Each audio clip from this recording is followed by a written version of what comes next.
Assalamualaikum warahmatullahi wabarakatuh. Saya Ananda Ayu Rizkuna sebagai moderator kelompok 4 Kode Etik pasal 25 sampai 32. Kelompok 4 terdiri dari saya Ananda Ayu Rizkuna, Happy Dwi Septia, Jessica Chandra Dewi, Lutfi Atin Husna, Oki Hermawan. Silahkan teman-teman untuk menjelaskan pasalnya masing-masing.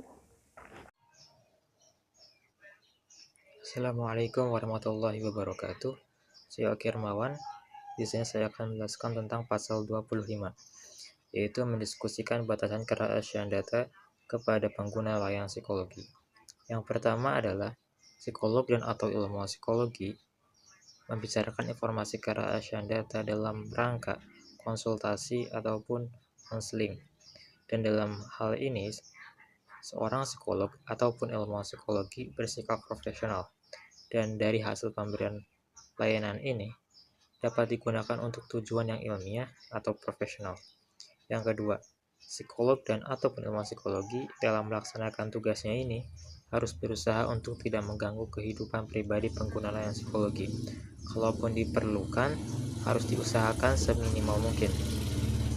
Dan yang ketiga adalah dalam hal diperlukan laporan ini, yaitu hasil pemeriksaan psikologi, maka psikolog dan atau ilmuwan psikologi hanya memberikan laporan, baik lisan maupun tertulis, sebatas perjanjian atau kesepakatan yang telah dibuat. Kemudian untuk lingkup orangnya, yang pertama adalah pembicaraan yang berkaitan dengan layanan psikologi ini hanya dilakukan dengan mereka yang secara jelas terlibat dalam permasalahan atau kepentingan tersebut. Kemudian, yang kedua adalah keterangan atau data yang diperoleh dapat diberitahukan kepada orang lain atas persetujuan pemakai layanan psikologi atau penasihat hukumnya. Dan yang ketiga, jika pemakai jasa layanan psikologi masih kanak-kanak atau orang dewasa yang tidak mampu untuk memberikan persetujuan secara sukarela, maka psikolog dan atau ilmu psikologi ini wajib melindungi agar pengguna layanan psikologi serta orang yang menjalani layanan psikologi tidak mengalami hal-hal yang merugikan. Dan yang terakhir adalah apabila psikolog dan atau ilmuwan psikologi melakukan konsultasi antar sejawat, perlu diperhatikan hal berikut dalam rangka menjaga kerahasiaan. Psikolog dan atau ilmuwan psikologi tidak saling berbagi untuk hal-hal yang seharusnya menjadi rahasia pengguna layanan psikologi, kecuali dengan izin yang bersangkutan atau pada situasi di mana kerahasiaan itu memang tidak mungkin ditutupi. Saling berbagi informasi hanya diperbolehkan kalau diperlukan untuk pencapaian tujuan konsultasi. Itu pun sedapat mungkin tanpa menyebutkan identitas atau cara pengungkapan lain yang dapat dikenali sebagai identitas pihak tertentu. Kesimpulan dari pasal ini yaitu kerahasiaan data antara psikolog atau ilmuwan psikologi dengan klien merupakan suatu hal yang harus dijunjung tinggi. Karena batasan dalam merahasiakan masalah sudah menjadi keharusan, oleh karena itu, psikolog dan atau ilmuwan psikologi hanya memberikan laporan dan membuat persetujuan. Adanya perjanjian ini, maka data klien akan aman dan akan menjadi rahasia bagi seorang psikolog atau ilmuwan psikologi dan klien saja. Dan untuk contoh dari pasal 25 ini yaitu seperti seorang psikolog menceritakan atau memberitahu hal-hal di luar batas yang sudah disepakati antara kedua pihak.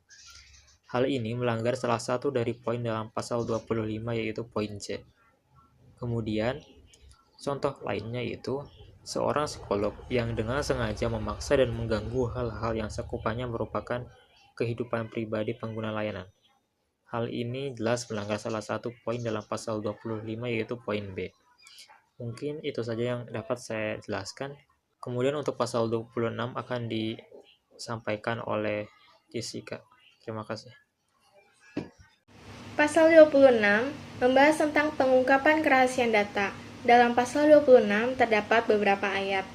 Yang pertama, sejak awal psikolog dan atau ilmuwan psikologi harus sudah merencanakan agar data yang dimiliki terjaga kerahasiaannya dan data itu tetap terlindungi, bahkan sesudah ia meninggal dunia, tidak mampu lagi, atau sudah putus hubungan dengan posisinya atau tempat praktiknya. Kedua, psikolog dan atau ilmuwan psikologi perlu menyadari bahwa untuk memiliki catatan dan data yang termasuk dalam klarifikasi rahasia, penyimpanan, pemanfaatan, dan pemusnahan data atau catatan tersebut diatur oleh prinsip legal. Ketiga, cara pencatatan data yang kerahasiaannya harus dilindungi mencangkup data penggunaan layanan psikologi yang seharusnya tidak dikenai biaya atau pemotongan pajak.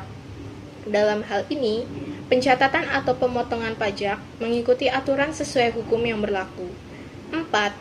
Dalam hal diperlukan persetujuan terhadap protokol riset dari Dewan Penilai atau sejenisnya dan memerlukan identitas personal, maka identitas itu harus dihapuskan sebelum datanya dapat diakses. 5. Dalam hal diperlukan pengungkapan rahasia, maka psikolog dan atau ilmuwan psikologi harus membuka rahasia tanpa persetujuan klien hanya dalam rangka keperluan hukum atau tujuan lain, seperti membantu mereka yang memerlukan pelayanan profesional, baik secara perorangan maupun organisasi, serta untuk melindungi penggunaan layanan psikologi dari masalah atau kesulitan. Contohnya, seorang psikolog atau ilmuwan psikolog meninggal dunia atau sudah putus hubungan dengan posisinya atau tempat praktiknya, mereka tetap harus bertanggung jawab untuk menjaga dan melindungi data yang dimilikinya agar tidak diketahui oleh publik. Jika kerahasiaan data tersebut tersebar dan diketahui di khalayak publik, maka psikolog atau ilmuwan psikologi tersebut sudah melanggar kode etik psikologi. Kesimpulannya, sejak awal psikolog atau ilmuwan psikologi harus memiliki rencana dalam menjaga kerahasiaan data dan melindungi data yang dimilikinya sampai kapanpun. Dan seorang psikolog atau ilmuwan psikologi dapat membuka rahasia tanpa persetujuan klien hanya dalam keperluan hukum atau tujuan lainnya. Selanjutnya, pasal 27. Di pasal 27 ini membahas mengenai pemanfaatan informasi dan hasil pemeriksaan untuk tujuan pendidikan atau tujuan lain. Di pasal 27 ini terdiri dari 2 ayat. Dan yang ayat pertama itu intinya, jika data disajikan untuk keperluan pendidikan, maka data disajikan apa adanya dengan menyamarkan nama pengguna layanan. Di ayat 2 ini dari 2A, B, C, dan D intinya tentang jika digunakan di luar pendidikan seperti yang ada di PPT ini, maka data harus mempunyai izin tertulis dan tetap menyamarkan pengguna layanan.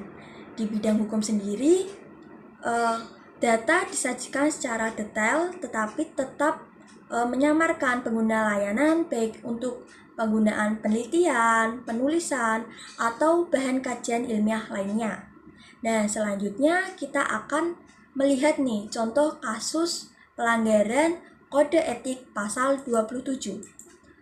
Contoh pelanggarannya seperti terlihat pada gambar, dosen atau seorang psikolog memberi atau membocorkan nama pengguna layanan jasa psikolog. Itu tentu sangat melanggar kode etik pasal 27 ini.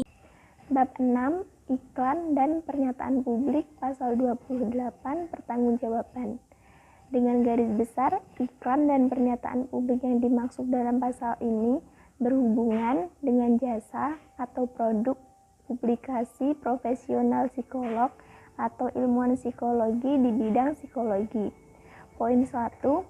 Psikologi dan ilmuwan psikolog dalam memberikan pernyataan kepada masyarakat baik lisan maupun tertulis harus disampaikan dengan bijaksana, jujur, teliti, hati-hati, dan lebih mendasar pada kepentingan umum daripada kepribadian serta berpedoman pada kode etik psikologi.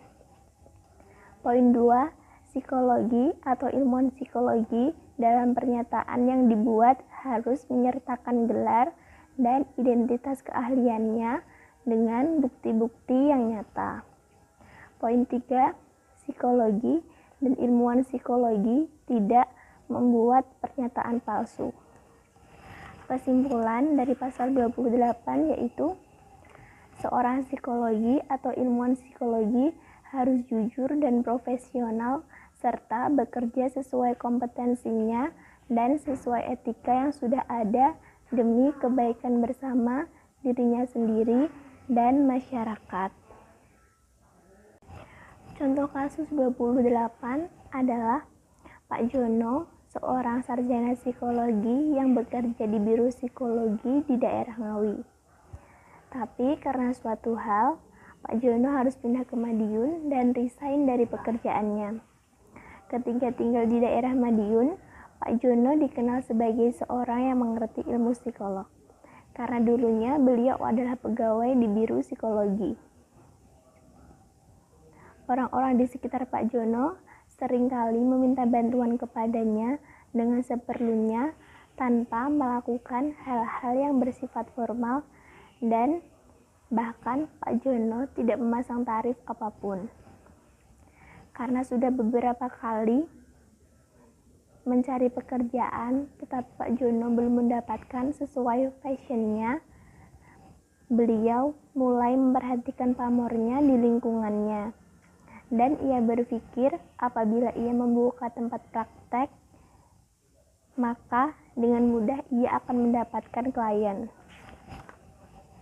Bermodal pengalamannya di Biro Psikologi dulu, akhirnya Pak Jono mengubah rumahnya menjadi tempat praktek psikolog. Dan ia pun mendapat banyak klien dari lingkungan sekitarnya. Pak Jono melakukan prosedur asesmen dan investasi seperti yang dilakukannya ketika di Biro Psikolog. Dalam menjalankan praktek psikologi tersebut, Pak Jono hanya memiliki izin usaha dan tidak ada izin praktek. Karena lingkungannya tidak mengetahui hal ini, maka tidak ada masalah dalam pekerjaan yang beliau jalani saat ini. Kesimpulannya, kasus ini jelas melanggar kode etik psikologi, karena psikolog atau seorang ilmuwan psikologi harus jujur dan profesional serta bekerja sesuai kompetensinya dan sesuai etik yang sudah ada demi kebaikan bersama dirinya sendiri dan masyarakat. Terima kasih.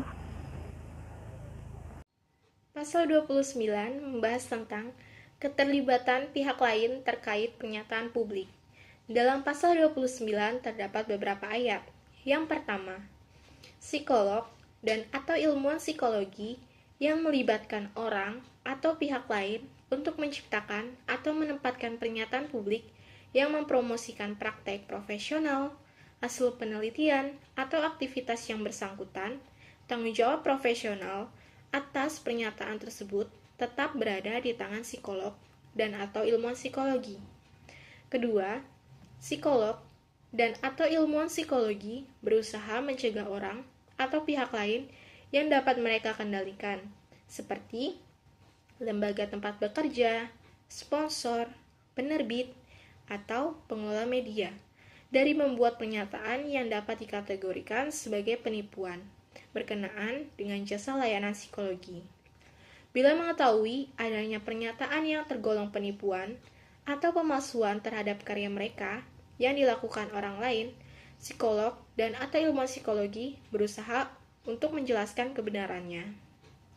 Yang ketiga, psikolog dan atau ilmuwan psikologi tidak memberikan kompensasi pada karyawan pers, baik cetak maupun elektronik, atau media komunikasi lainnya, sebagai imbalan untuk publikasi pernyataan dalam berita. Contohnya, seorang psikolog atau ilmuwan psikologi yang sedang mempromosikan praktek profesional atau hasil penelitiannya ke publik melalui pihak lain dan terlihat memberikan kompensasi pada pihak tersebut, maka psikolog atau ilmuwan psikologi itu telah melanggar kode etik psikologi. Simpulannya, seorang psikolog atau ilmuwan psikologi yang melibatkan pihak lain terkait pernyataan publik mengenai promosi praktek adalah tanggung jawabnya sendiri. Dan seorang psikolog atau ilmuwan psikologi tidak boleh memberikan kompensasi kepada pihak tersebut sebagai imbalan untuk publikasi pernyataan dalam berita. Selanjutnya, pasal 30. Di pasal 30 ini membahas mengenai deskripsi program pendidikan non-gelar. Seperti yang terlihat dari PowerPoint, itu adalah bunyi pasal 30, tapi di pasal 30 ini intinya seorang psikolog harus bertanggung jawab atas keakuratan asli data yang ia miliki, baik yang dicantumkan dalam brosur, iklan, atau seminar, baik tentang tujuannya, biaya yang dikenakan dalam seminar, deskripsi mengenai dirinya, itu harus asli sesuai apa yang ia tempuh dan tidak dibuat-buat. Dari kasus tadi dapat diambil kesimpulan bahwa sebagai seorang psikologi itu mempunyai layanan yang sifatnya tertutup, rahasia, dan harus mendapatkan persetujuan dari pihak yang bersangkutan agar dapat dipertanggungjawabkan. Dan data dalam penelitian juga harus disamarkan untuk menjaga keamanan si pengguna layanan psikologi. Nah, di pasal 30 ini ada contoh kasus pelanggaran. Di PowerPoint ini, misalkan saja itu adalah seorang psikolog X yang sedang mengadakan seminar, tetapi dia menyuruh orang yang pembuat brosur atau yang menyebarkan informasi untuk memasukkan datanya bahwa dia adalah seorang psikolog yang telah berpengalaman selama 10 tahun membicarakan tentang materi seminar tersebut. Padahal kenyataannya tidak. Dia hanya berpengalaman selama 1-2 tahun saja misal. Itu sudah melanggar kode etik. Dan dalam brosur apalagi tidak dicantumkan biaya pendaftaran atau tidak dicantumkan free atau biayanya. Itu juga sudah melanggar kode etik psikologi pasal 30 ini. Nah, dari contoh kasus pasal 30 tadi dapat diambil kesimpulan bahwa sebagai seorang psikolog, kita harus jujur apa adanya menyertakan gelar serta pengalaman yang kita tempuh dalam brosur atau seminar, baik itu brosurnya melalui secara langsung atau media sosial. Dan di dalam brosur itu harus tertulis secara jelas apa sih tujuan seminar itu dan biayanya berapa, dan pembicaranya siapa, karena tujuannya agar para peserta itu tidak merasa dibohongi. Di sini saya akan menjelaskan pasal 31 Kode Etik Psikologi, yaitu pernyataan melalui media. Psikolog atau ilmuwan psikologi dalam memberikan keterangan pada publik, baik melalui media cetak atau elektronik, harus berhati-hati untuk memastikan bahwa pernyataan tersebut a. konsisten terhadap kode etik, b. berdasar pada pengetahuan atau pendidikan profesional pelatihan, konsep teoritis, dan konsep praktik psikologi yang tepat, c. berdasar pada asas praduga tak bersalah, d. telah mempertimbangkan batasan kerahasiaan sesuai dengan pasal 24 Kode Etik ini. E. Pernyataan melalui media terkait dengan bidang profesi psikologi forensik terdapat pada pasal 61 Kode Etik ini. Hasil diskusi. Seorang psikolog atau ilmuwan psikologi jika akan memberikan keterangan pada publik itu harus berhati-hati karena ada hal yang harus diperhatikan seperti konsisten terhadap kode etik, berdasar pada pengetahuan, berdasar pada asas praduga, dan mempertimbangkan batasan kerahasiaan. Contoh kasus, seorang psikolog X mengumumkan sesuatu yang tidak dapat dipertanggungjawabkan. Ada individu yang mengalami gangguan jiwa dan disebarkan oleh psikolog tersebut. Hal ini melanggar kode etik, yaitu pencemaran nama baik. Lanjut ke penjelasan pasal 32, yaitu iklan yang berlebihan. Seorang psikolog dan ilmuwan psikologi hendaklah tidak berlebihan dalam mengiklankan diri. Kode Etik Psikologi Indonesia pasal 32 ini menjelaskan, hendaklah setiap psikolog dan ilmuwan psikologi bersikap jujur, bijaksana, dan tidak berlebihan dalam mengiklankan diri. Karena hal ini dapat menimbulkan salah penafsiran bagi pengguna pelayanan psikologi ataupun masyarakat luas. Hasil diskusi. seorang psikolog yang ingin membuka jasa konsultasi. Karena itu, ia melakukan serangkaian kegiatan promosi terhadap kliniknya di iklan tertulis maupun tidak tertulis seperti koran maupun radio. Dalam kasus ini harus memperhatikan beberapa hal, yaitu 1. Dalam mengiklankan diri, seorang psikolog harus jujur dan bisa mempertanggungjawabkan kebenaran ucapannya. 2. Tidak boleh melakukan hal yang tidak baik seperti sogok-menyogok kepada orang lain untuk memberikan pernyataan palsu mengenai pelayanan jasa konsultasi.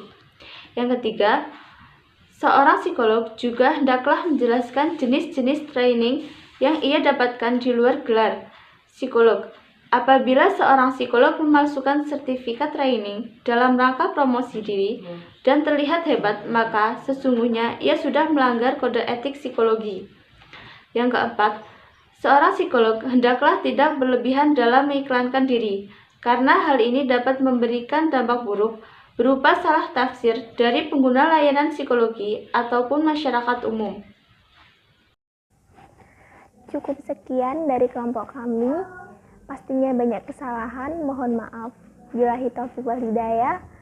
Wassalamualaikum warahmatullahi wabarakatuh.